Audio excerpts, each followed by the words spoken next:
Hello ladies and gentlemen, and welcome back to another Nicky broadcast. It's been a while and I'm looking forward to playing a new game and sharing this experience with you ladies and gentlemen.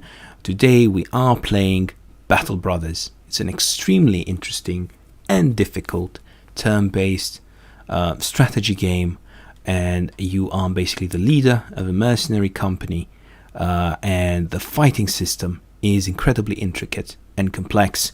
So without further ado, let's crack on and start a new campaign. Now, there are two campaigns you can choose from. First one is Rebuilding a Company Tutorial. I know it says tutorial, but it doesn't feel like a tutorial. It feels like a fully fledged map. There are some dialogues that explains a bit about what you should do, but once you become experienced you can just skip those, so it definitely doesn't feel like a tutorial. All right, now there are some options here in terms of late game crisis. I think I'm gonna pick the sun. I think this looks really nice. All right, so there's some options here. So basically you play business as usual. You try to survive with your mercenary company, you try to evolve, and at one point a major disturbance is happening late game, and then you have to deal with it. So I'm going to choose random because it's the most difficult, because you don't know what to prepare for on the long term.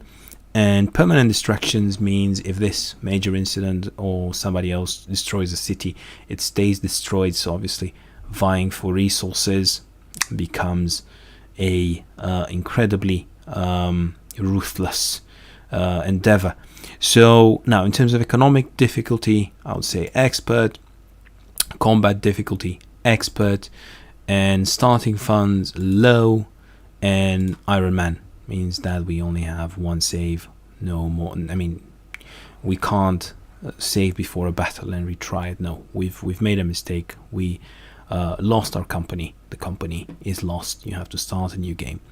Anyway, as far as I understand, the game is procedurally generated. So everything is if you change one single letter here, you'll get a completely different map.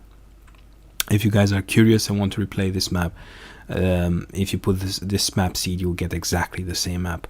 I'm not going to go with unexplored map because this seems a bit excessive, to be honest. We've already just set everything to the most difficult setting possible. So we're going to crack on because I want you to see the map. No point in commenting on a big lump of fog. Now, okay. There is some description about the last battle. Basically, your company got ambushed and you are getting absolutely destroyed. This part here is scripted, so basically these two guys are always going to kill your two men forward, but that's basically it. From here on, it's business as usual, and this fellow here will always run.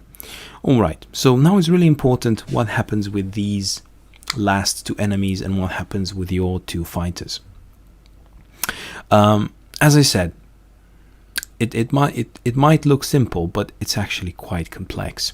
So, but again, every complex system starts with a simple step, and the simple step is basically hit an enemy with a ranged attack. Now I have a free line of sight here. It's a very nice implementation of the line of sight.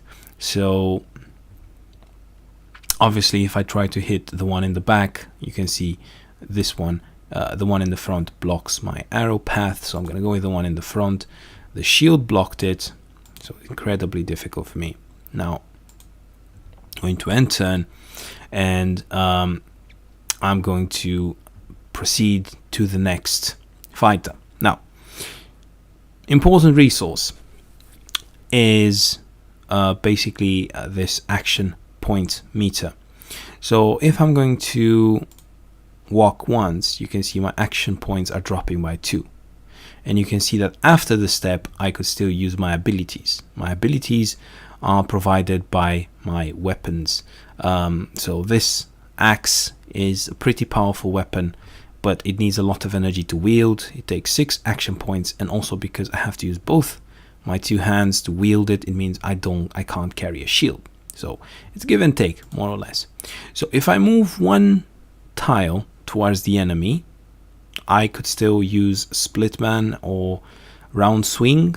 However, I need to be close because it's a melee weapon. I need to be close to an enemy to hit him. So if I want to get close to hit him, you see here my action points drop below 6 and I can't do anything. So basically I would be, if I were to take this move, I would be walking into the enemy, not doing anything, and becoming a target. Yeah. So basically I would be bringing meat to the enemy, myself being the meat, or Iva being the meat. So I definitely don't want to do that. So what I want to do, I want to be sneaky. I want to basically stop here at the edge of the fight, and next turn when I have a full action point bar, then I take one step towards the enemy. I'm right next to him, but I also have enough action points left to use my weapon and potentially deal some debilitating damage. Alright, so as far as this axeman goes, I am going to end my turn. Now, with this spearman, Landrich, it's a bit different because he has a pretty big shield. He has good armor, as you can see here. Even the graphics show that he has some pretty strong armor protecting his head and also body. Has good amount of hit points. In terms of fatigue works somehow like a reverse mana pool. So basically the more actions you take, the higher your fatigue bar, and once the fatigue bar gets filled, then you can't do anything. So kind of like a mana pool, but in reverse. In terms of morale, it's an interesting one. So as long as your morale is above a certain threshold, then you are fine. Once it drops below a certain threshold, then your mercenaries stop responding, they run back, and this causes all sorts of trouble. Anyway, bottom line is this Landrich is more of a tank than Iva, and I want to get him right next to the enemy. I know I can't do anything after walking next to the enemy, and you might say, oh, Nicky, why are you just bringing meat to the enemy? Well, there's a mechanics that we haven't discussed yet. So basically, if I'm right next to the enemy here, the adjacent enemies that try to move, so any attempt for an adjacent enemy to move would be regarded as fleeing. Right? So basically, he's trying to flee away from me, and then Landrich would attack him. So if Landrich hits him while he attempts to flee, then whatever action he was taking, so let's say he was walking all the way to my archer trying to kill the archer, Landrich would hit him. If Landrich's hit lands, then the Brigand Thug's action is cancelled, and he's also forced to stay in place. So basically this Landrich is pinning the enemies down. So the enemies can get away from him if they are lucky enough to dodge his attack while they are retreating or repositioning themselves, or obviously they are forced to attack him and kill him before they can make a move. So Landrich has a big shield, he's kind of made for tanking, so I'm making sure that these two gentlemen stay in place. I'm sure they will try to hit me rather than run, because it's their best chance, it's a better chance, because if you run, you're not actually putting any pressure on Landrich, you're not actually attempting to deal any damage, you're just trying to flee, and you're exposing yourself to Landrich's damage. Anyway, so I'm pinning, hopefully, these gentlemen down. Now I realized I clicked wait rather than end turn, so I'm finally going to end turn. Oh, okay, he dodged once, he got hit once, he got hit a bit, but his armor tanked. As you can see, there were two bars. One bar was his armor, and oh no, what did I do? I skipped this guy. Oh my god, that is absolutely ridiculous. Shouldn't have done that. Alright, I accidentally skipped my archer's turn, so it's as if he missed. No problem. Alright, I have two options here. Now if you look at my my weapon is giving me abilities, and at the same time my shield is giving me abilities. Knockback, it means I can push one opponent away, which again, moving people around and considering how important this hexagonal grid is, this can add a lot of complexity. I could basically increase my defense by activating shield wall. This would cost me 4 AP, or I could simply attack. This would also cost me 4 AP. Now, to be honest, I would rather wait. Why I would wait? Because if I attack now, I would be attacking 1-to-1. However, if I wait and I let the Axeman move before me, the Axeman can close in the gap, and then there's a certain bonus that I get, because then the enemy would have 2 of my mercenaries adjacent to him, and this would count as the enemy being surrounded, somewhat surrounded. I mean, there are different degrees of being surrounded, and that would give me an extra bonus in terms of probability to hit my enemy. So that's why I'm going to wait, and now I'm going to walk in with my Axeman. Now I have enough action points to cast my ability, and I have 2 main options here, which is split shield. I will remove the shield, or split man. Now it's a small shield. You have to look at the graphics and use your intuition. So I would say I would just try to hit him directly. Oh, he dodged.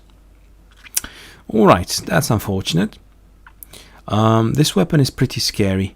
This weapon as well. I got hit already once. The Axeman missed, so I'm going to defend myself. That already used up 4 action points, and this means, because I defended myself, this means I can only attack once rather than twice. So I'm going to attack again the gentleman with a low shield, and 67% is because if you look at the factors increasing my probability to hit, they are thrust, which if you look at thrust, it gives you plus 20% chance to hit. Right, so the nature of the ability grants me some extra chance to hit, and also the enemy is surrounded, which is what I was talking about with the Axeman getting next to him. So, and I talk so much, but he basically blocked me. All right, you see, he hit the Axeman because the Axeman doesn't have a shield. No, you see, if I hit from this position, I mean, if I attempt to hit from this position, you can see my Axeman is kind of in the way. So I have to close in the distance. Now I have a nice straight line between me and the enemy, and I can finally attack. And I missed. My archer is not very good. Also, Iva is stunned because of the special ability of this weapon, a mace.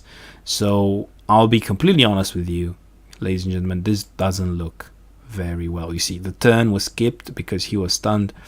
I'm in kind of a desperate position, but I can't really do much. I have to defend myself, and you see, I didn't do a lot of damage, but I defended 2 hits from this gentleman here. Oh, he keeps stunning me. I have to hit once with the archer, otherwise it's not going to end well for me. Okay, great. Finally the archer hits, manages to avoid the shield as well, and at least now normal stunning on Iva. Great. So now it's 3 versus 1. I have numerical superiority. I don't even need to shield wall, but even if I wanted, I couldn't, simply because you look here at the fatigue. It's almost full. So I've used all my fatigue points, or better said, all my fatigue space to defend and hit. Now at the end of the battle, I can't really do both, so now I'm a bit exposed here. Let's see if he misses or hits. Miss, hit. You see, it's quite debilitating. I actually have a wound, so if I look here, I don't think I can have a look now, but if you look, bleeding, right? So he inflicted a wound. So from my experience at this difficulty level, having such a bad start usually results in a very early death. However, we're going to try. At least I hit him, and you saw that status icon. It means I also wounded the Brigand Thug, so basically he will have probably some negative status effects, like low probability to hit. Now 1 move and then the other move. He has a pretty big shield, so I'm just going to split shield. So the shield doesn't do anything except it removes the shield, but this means I can hit with the thrust. Or unless he he dodges, obviously. Alright, at least he dodged twice. I'm not sure I can hit. However, there's a catch here. If you get right next to your colleague, you can kind of shoot from behind him over his shoulder. So if you look here, basically I don't get any status effect. I don't get any penalty from my axeman, simply because I can simply shoot over his shoulder. So if I'm right next to a colleague that acts as a shield, I can actually shoot without penalties. 60% chance. I should have hit that one. 63% chance, and I miss. It's absolutely dreadful, ladies and gentlemen. I wounded him again, so probably he is in a dire shape. However, I am no better. And again, not much that I can do because I keep missing. However, I believe I was too slow in vanquishing my foes. Not quite, I think. You see, if you look at the description for Landrich, then you would see that he has light wounds that would heal in 2 days. There's no serious injury, which is great. Light wounds 1 day, and this fellow, the archer, is absolutely fine. Now, there's a loot associated with most fights, and we can get a buckler, a very good weapon, butcher's cleaver, and a bludgeon. So it's not that bad. So basically, this means that I have at least 2 weapons to arm my future mercenaries. So I'm going to get the loot, and I'm going to leave. Okay, it could have been way better. I mean, we missed quite a while, but we missed quite a lot, but still, could have also been worse. Alright, so obviously there's the aftermath of the battle, and you are being told now return and get your pay because you killed the mercenaries. So the game does have pause, and I would say pause is really important because you should watch the map. So you see the map here. If we have a look at the map, you can see the flags pretty clearly, so you can see the factions. So you get this green faction, this kind of bluish faction, this kind of orange faction, and you should try to get on the good side of one faction. We started close to the green faction, which is a bit odd because this means, look at the green faction, it only has 2 cities, and probably the rest are in the fog of war. So because the difficulty level is so high, probably most of them are hidden in the fog of war. So we have to be really careful here. You see our flag, this is where our mercenary company is. We have to be careful. Moving around the map takes time. While you move, you can heal wounds. However, they will heal slower based on what I've played so far. And on the maps, you kind of get opportunities for fights. Positive or negative opportunities. So there's an opportunity to basically walk into an ambush, fight a company much larger than yours, and you will be absolutely annihilated. Or what I like to do, I like to basically see whether there is a fight with some rebels or with some monsters, and then I can join that fight. It's kind of a 2 versus 1 fight. If I join another company, I kind of help them a bit, and I get to share the loot, of course, proportionally with my impact in the fight. But it's a great way to get loot. So watch out on the map. You can either get absolutely annihilated in one heartbeat, or you can find some opportunities to get some extra loot for almost free. Anyway, with this being said, let's have a look here. We are going to Zigao to collect our pay, and I can even, because I don't think there's going to be anything interesting at this point in the game. And there's an option here you can read, basically tells you the Hogarth, which was the original target, got away. They still expect you to kill him. There's a bounty on his head, so we're going to say yes, we're going to take this contract, and now we've reached our first city. Now 1900 is basically the very lowest amount that you can have when you reach your first city. And we will try to get 1, 2, 3, 4, 5, 6, 7 mercenaries. 7 mercenaries is the absolute, based on my experience, the absolute minimum that you need to have to stand a chance in future fights. Obviously, you need to expand the mercenary company as you go, but 7 in the beginning is the absolute minimum. So 1900 for basically for 4 more mercenaries and their gear. That's absolutely ridiculous. That's not going to work. I mean, it's going to be very difficult. So this is what we are going to try and do, and at the same time leverage the loot that we have. You can actually sort this, which is a very useful feature. We can actually try to leverage the loot so that we can save some money on buying new equipment. Alright, so I'm going to close this and I'm going to start with looking at potential recruits. Now, potential recruits, they have some backgrounds. For example, farmhand. But you see, farmhand, and he comes with a weapon. So you're basically paying also for the talent, right? Top talent in terms of mercenaries, but as well the weapon. I mean, we have 2 weapons, so we kind of need 2 more weapons. So it's not that bad if we buy a weapon, because we would have to buy a weapon anyway, right? So, but it's a balancing act, right? So if you buy all the mercenaries with weapons, we already have 2 weapons from loot. You're basically wasting 2 weapons, because you can't arm anybody with those 2 extra weapons, because you just don't have the people. Right? So again, it's a balancing act. Also, you would want to go for these great backgrounds that are used to hard physical labor, because they are usually better fighters. However, you must also watch the daily wage. So again, the game is incredibly complex. It looks easy, but and the mechanics is relatively easy, but it's incredibly difficult to master.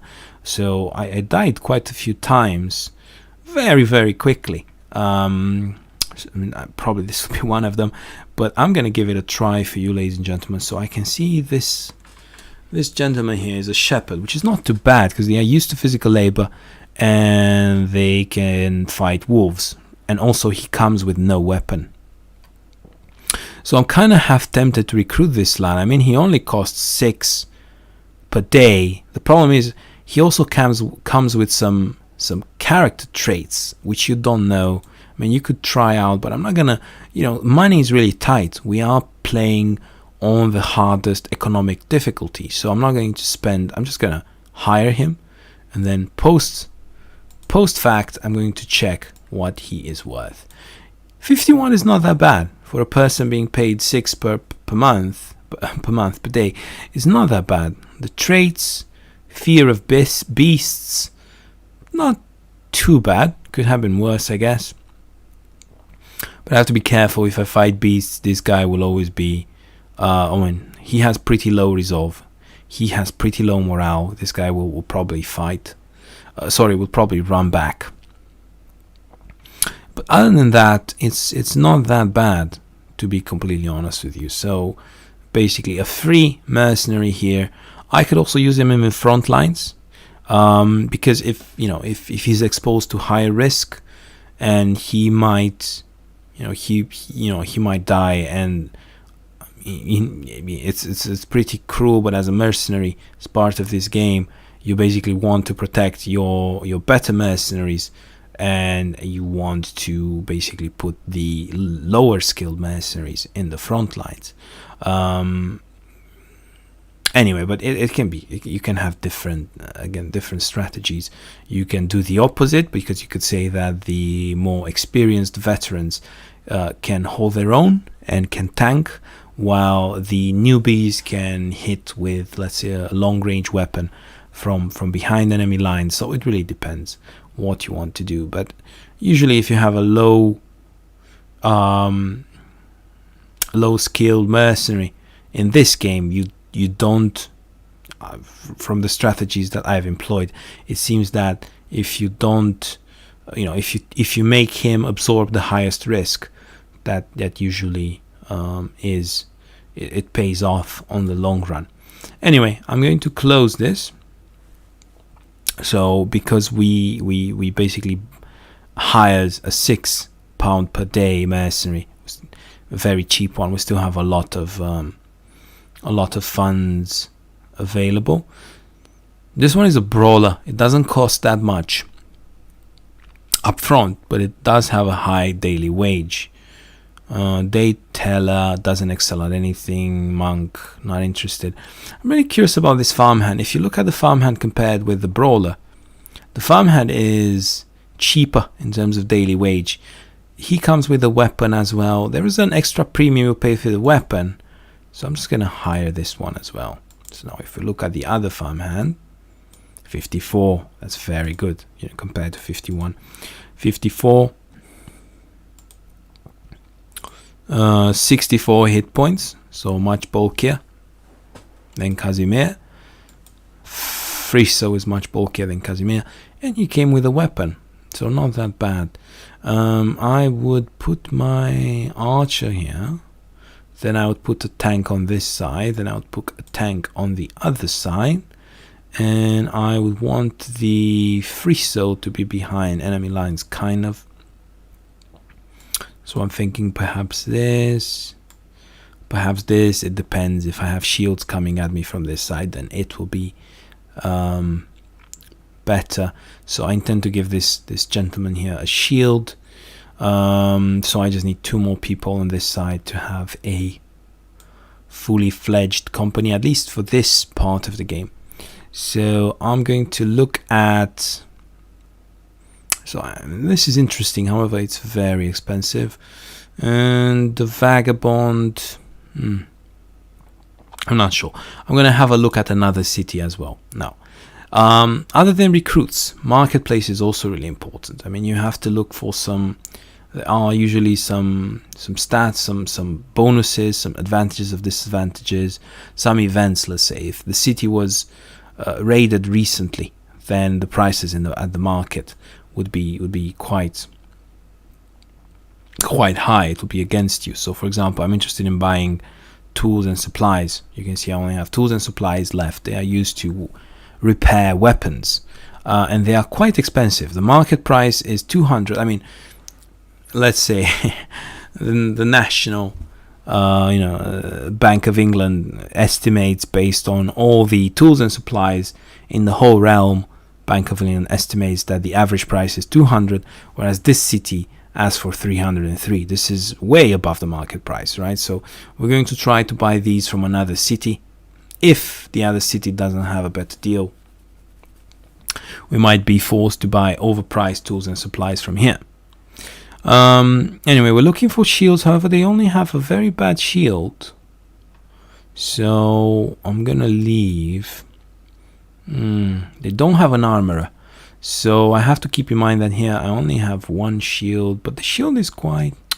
You see, if I buy a shield that it's 50% deteriorated, then I have to repair it. However, I don't have tools and supplies, so if I'm going to start investing in damaged second-hand equipment, I also have to buy tools and supplies, and whatever I found is already damaged, so plus it takes time to repair, so you're kind of forced in this campaign to kind of buy whatever you can find here in terms of tools and supplies. So I saved some money on recruits, on HR, on human resources, but I'm going to give this money on tools and supplies. You can't have everything in a town. You can't both have cheap labor and at the same time good equipment. Yeah. So with this being said, I'm going to buy a shield then, because now I have the tools and supplies to fix it. And I'm going to buy also a damaged straw hat. So I'm basically trying to balance out the bad deal that I got for tools and supplies by saying I'm going to make full use of them, and I'm going to buy damaged equipment because damaged equipment is a bit cheaper. Now 71.70, that's a very good deal. However, I'm not sure I'm able to afford a thick tunic at this point. 30,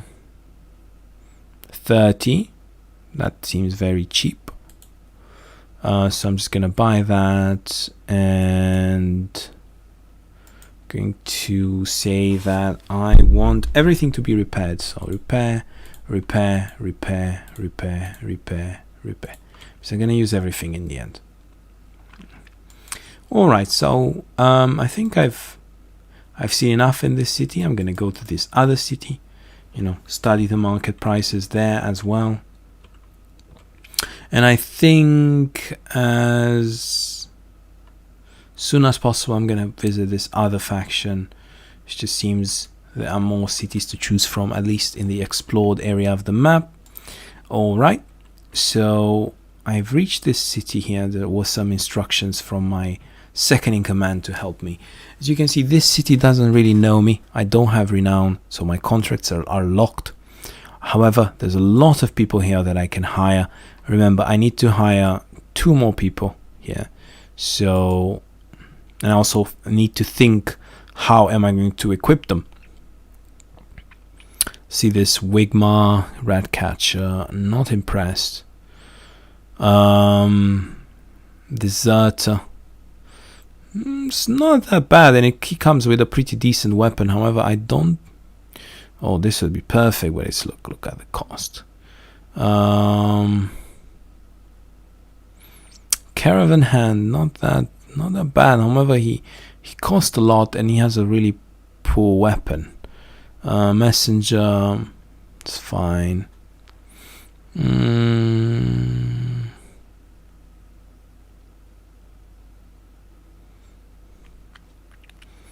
Kind of tempted to get this runner. All right, let's see shields, because shields are actually more important. So in terms of marketplace, you see they would have had a better price, but I wanted to repair some of my items on the road.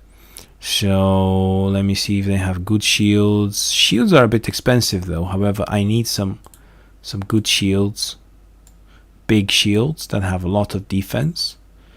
At least for the tanks. Let's see, in weaponsmith. No, I want armor. Where is armor? So yeah, 150. It's just too expensive, I would say. All right then. How about weapons here? Weapons, not too bad. It's a bit expensive though. Weapon market here is not that great, so perhaps I could just recruit something and go back.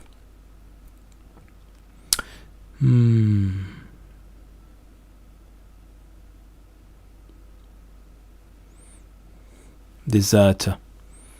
All right, let's hire this deserter. It's a bit expensive though. I'm running out of money. Tailor. Don't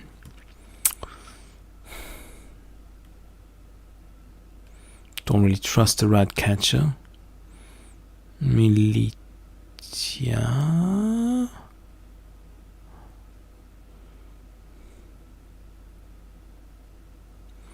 They're all very expensive. Okay, I'm gonna get this messenger. I don't have high hopes for him.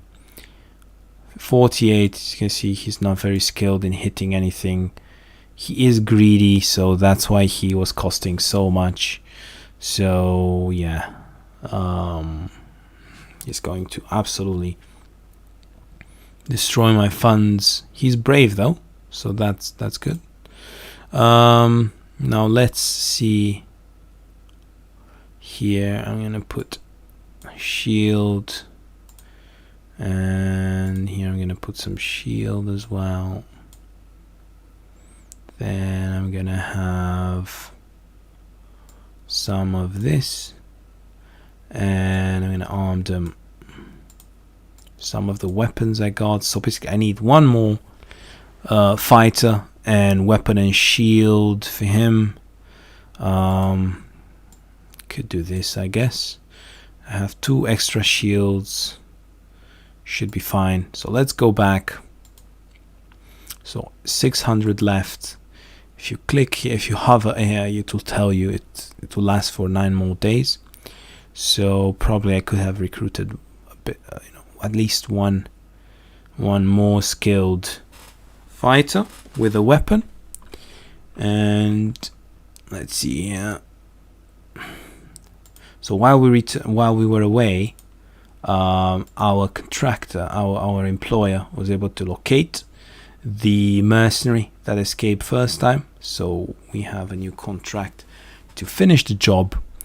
And I would say here that I need one more person. And I'm intrigued about this brawler. I'm pretty sure he's greedy as well. Impatient, strong. That was absolutely a fantastic recruit. This guy is prime material. So I'm going to make sure he gets a good shield. I would say thick tunic. The archer doesn't need it because he's away from the fight. So I will protect the brawler. I would give some rags to the archer. And in terms of shields, I would give the shield to the big shield. Big fancy shield. I would give it to the brawler, which has pretty good stats. And I'll give the small shield to Casimir. And I need a weapon for the brawler. You see, the brawler has 53. It's pretty good. So I'm going to go to the marketplace. And I'm going to purchase a weapon fit for the brawler.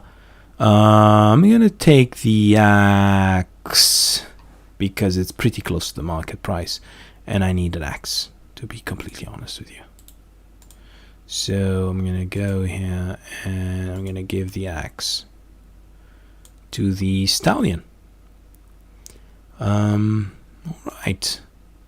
Let's see if I have anything else that I can buy. 61. I have to be careful with my... You see, everything is in a very fine balance when you play at high difficulty level. So I'm going to give this final straw hat to Alvon the Stallion. And now I have a fully fledged mercenary company. For the beginnings of the game. And I would have here a light wound heal in 1 day. And finally, ladies and gentlemen, after all this mumbo jumbo, going back and forth, economic dancing around with very low funds, we are finally ready for our first proper fight, 7-on-7, and I'm really excited for this. I hope you are as well. After this fight, I'm going to stop the stream, I'm going to end, we're going to save here. If you guys are interested, if you guys like this game, if you want to see me play more, let me know. If not, I'll definitely try to get back. Oh, you see, Brigand Hunters is not something I want to engage at this point. There are 6 though. See, I could. Okay, no, we're gonna take the fight and then later on deal with the other mercenary companies. All right. It never tells you how many they are, but they can't be more than 7 at this point in the game. It's the beginning of the game.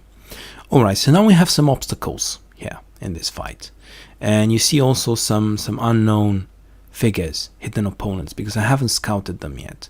So they're probably 1, 2, 3, 4, 5, 6 as far as I can see. Probably there's a 7-1 hidden somewhere. I also have 7 men, so should be fine.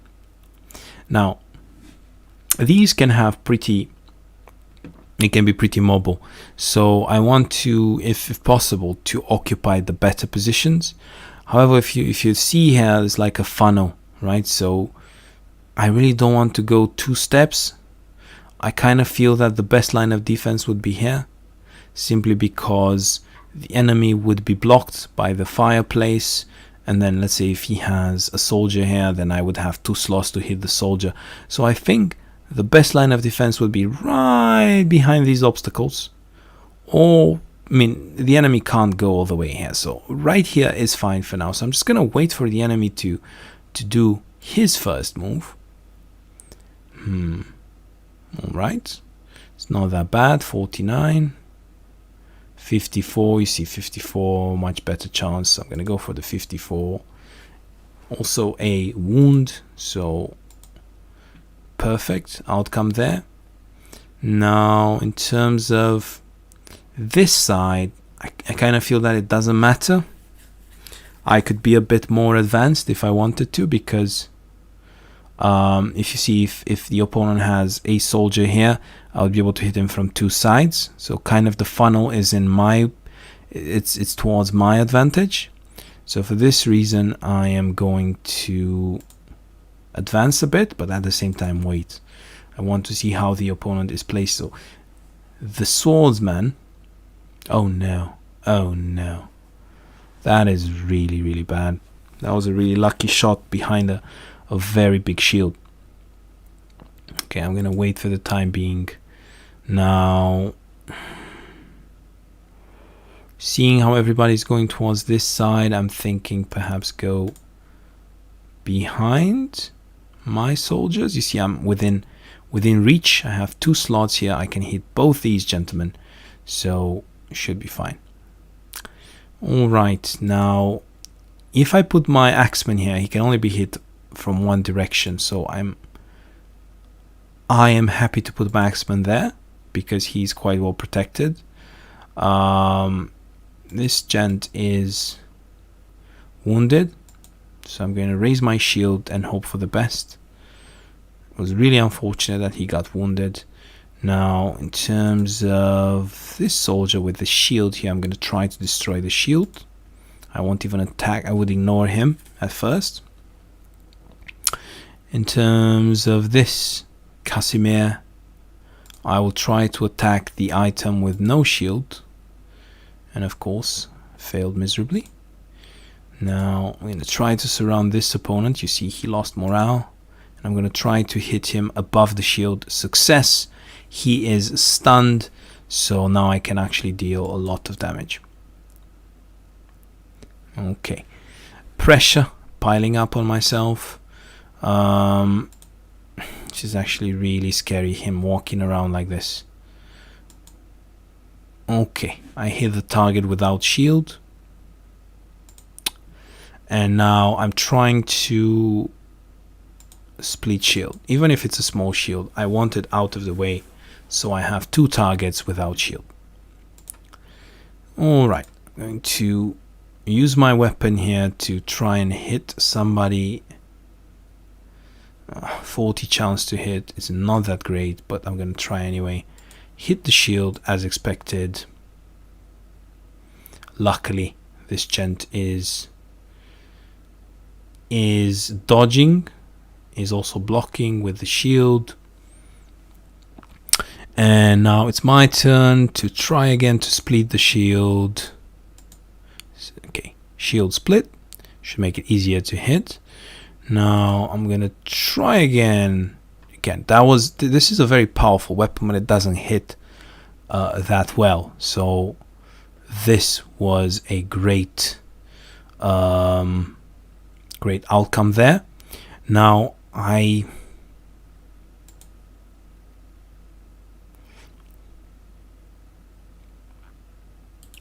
not gonna be able to hit, but I can knock back here. Okay, I was able to knock back. At least this enemy needs to basically come once. It needs to use 1 action point to move in before it does anything else. So that's a win for me, because now he needs to walk and then hit. He can't hit twice. He will only be able to hit once. Now, in terms of this gentleman, which doesn't have any shield anymore, should be able to stun him again. Anyway, at least on this side I'm able to do some damage, although I'm pretty scared now. I want to raise up my shield. And of course he's going for the archer, which is a terrible turn of events for myself. I really want to dispatch of these enemies as quickly as possible so I can focus on Hoggett the Weasel. I could try and hit here. Okay, but it's 49% chance to hit. Oh, I actually hit. That's actually quite good. And I'm going to wait because I'm going to hope that one of my opponents will save me. So I'm going to try to surround this gentleman here with the So here I need to desperately dispatch of this enemy. Okay, that was actually an important hit. You see, he only hit once now because he had to use one action point to get within my reach. Now this gentleman here now doesn't have any enemy adjacent to him, so he can walk and put pressure on Hoggett the Weasel. He can really surround him. So I would even go, I'm not sure if I should try and hit him or I should just surround him. I would say just surround him at this point, and that's it. I really need some hits there. Alright, great. That was really important there, because this Hoggett the Weasel with his powerful sword can kill my archer really easily. Now I really want to go there and just, but remember, I'm adjacent to an enemy, so if I turn around now, then I'm going to be hit. So I can't really turn around now. All I can do is raise my shield, and I don't even want to hit. I want to save my fatigue so I can actually keep raising my shield. I want to, if possible, keep dodging there. Now I can't really run away because this sword will hit me. As you can see here, he's in riposte stance. Riposte stance means if I attack him and he misses, then he's going to attack me back, which is absolutely dreadful. Now, I am going to try and repel. I'm going to push this guy back. Yes, I pushed him back. Now my tank is theoretically free to go towards Hoggett the Weasel. Now, one thing in my favor now is that Iva is next to him, next to Hoggett, and now he can split shield, that annoying shield, and now it's basically hunting season for Hoggett. So I have to be really efficient there. Otherwise, Hoggett is gonna keep attacking my archer. So I am going to try. I mean, these guys, they will not reach Hoggett in time, so I'm gonna try and cover a potential retreat, or better said, prevent a potential retreat. Okay, I'm gonna go with the most debilitating ability, and luckily I hit twice. This ability hits head, and head usually has less armor than body, right? So I'm not sure here will be the best course of action. Perhaps try and help with this gentleman, Brag and Thug. Now this gentleman here is free to do as he pleases. Perhaps shield wall, because he's the most wounded. Oh no, they are ganging up on my Alva the Stallion, I guess. Again, I need to wait here. There's nothing I can do. I can try to push back. Don't really want to, because I feel that I have enough men surrounding him now that we can. Oh, forgot about riposte. That's my bad. Oh no, that's pretty bad there. Okay, 68% chance to hit. I would take my chance even with the riposte. Great, that was actually really important. You see the power of a two-handed weapon. However, a two-handed weapon doesn't allow you to get a shield. So now I need to make sure these people get surrounded so they don't deal too much damage to myself. I mean to this Alva the Stallion here.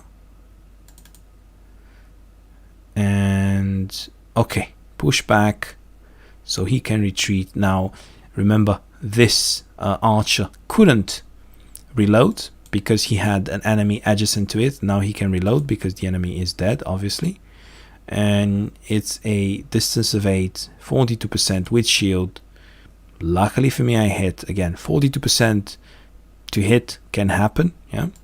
So, but I'm gonna try to close in the distance because it seemed like an isolated event. So next I'm gonna try and, even if I go here, I wouldn't have enough action points left to actually hit. So instead, I'm just going to try to get as close to the enemy as possible. Think a bit about the future, thinking a bit about his potential retreat. Now, in terms of the archer, I'm going to try again for the shield. Luckily, I hit again, 47%. And, oh, alright. That's not too bad.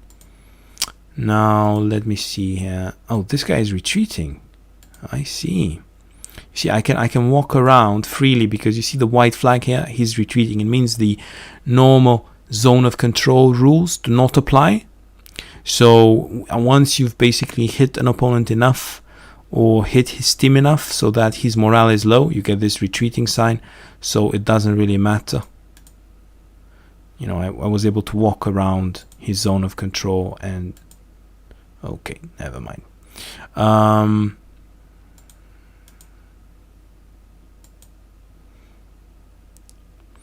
Again, I was stunned there. Now it's a bit risky here getting close to the enemy because I am wounded, right? But nobody... Okay, you see what happened there? Maybe it was a bit too quick, but he was retreating, right? So he tried to retreat, he tried to flee, but he was adjacent to my soldier. So if you try to retreat when you're next to an enemy soldier, that enemy soldier gets a hit on you. So he tried to flee. This triggered an attack from my soldier. It so happened that my soldier hit him, and the damage was too much for the enemy to handle. However, had my soldier missed, the enemy soldier would have fled successfully. So there's always a risk for the enemy soldier there. So that's why I moved preemptively my mercenary next to the enemy soldier. Now this is again a distance of 2. So it's just perfect for this weapon. Also, you see the level of surround, 3 people. So you see the very significant boost to the chance to hit. So take this into account, and this would be absolutely fantastic. Now, some comments here. There's a loot with food, mushrooms, crowns, ammunition, a very powerful weapon, and a very expensive ring. So definitely something to keep in mind. And also there are potential level ups. So we're going to continue and we're going to have a look at the level ups, and then that's it for today. Let me know in feedback if you want me to do more of these videos. So now if I would go back, I would be on my way back to get paid here, and this is where we will continue tomorrow. However, I do want to look at these advancements, and the possible advancements are this chap over here. He has some, of course, he has some talents, right? So basically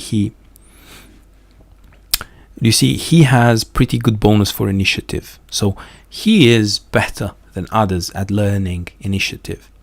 If you look at the perks, though, you have to basically get the feel of what your fighter is good at. So the fighter is good at initiative. The fighter is also good at ranged skill, but the ranged skill is a bit low, and I don't think that would be wise. The fighter is pretty good at melee skill, so I'm going to get it, because obviously hitting with such a powerful weapon, you want to hit more than miss, so you can leverage the weapon. Now I'm gonna get with initiative because he's gonna hit first. You might say, oh, that's not a good deal, hitting first. Yep, you're probably right. However, there is a perk, so you have to look at the perks as well. You have to advance, you have to pick your levels while thinking about the perks. So there is a perk later on where a percentage of initiative is converted to defense, both ranged and melee defense. So if I get 5 in initiative, I will influence both melee and ranged defense, probably not at in the same way as getting the defense directly, but it's still pretty close. And I also have initiative on top of that, right?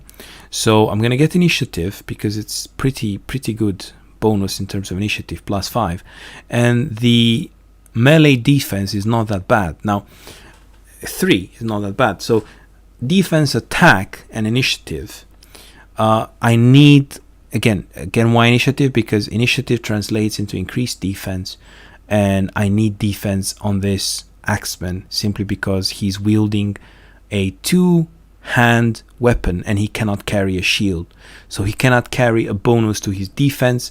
Therefore, he needs some natural defense learned via skills and training rather than defense given by items. So hit is really important to apply those debilitating effects of the axe, and defense is important because he's handling a he's handling the weapon with two hands, therefore he doesn't have space for a shield. And in terms of perks, this is level, the next level perk, which is dodge. So gain 15% of the character's current initiative, right? So I'm building ahead.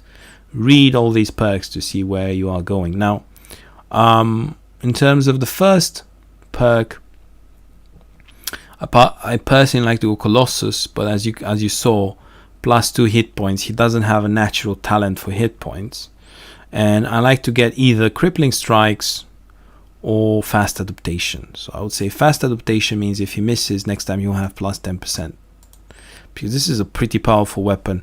If I miss, I want to increase my chance next turn. I almost want 100% next turn. I can't afford to miss twice with an axe. It's just too much risk, too much potential damage down the drain. Yeah. So I'm gonna use fast adaptation, and that's it. Yeah. Okay. So I think we're gonna do next time. We're gonna do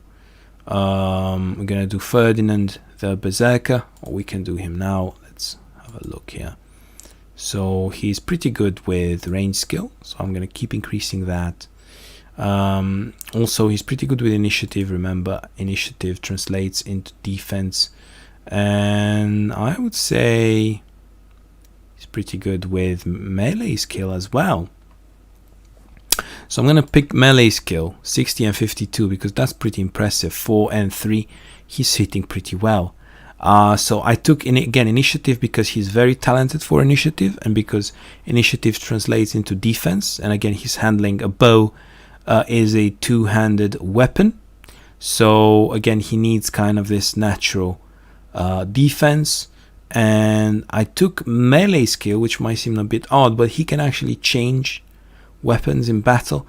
And there is this other perk here which says quick hands. You can basically change with no cost, with no action point costs. You can change weapons. So my strategy would be basically to make this a very good marksman, and when the enemy gets close to him, he will switch weapons, and the enemy would be surprised in the sense that the bowman hits equally well with an axe as with a bow. Alright, so thank you for watching, and I shall see you next time. Leave the comments below if you want me to create more videos about Battle Brothers.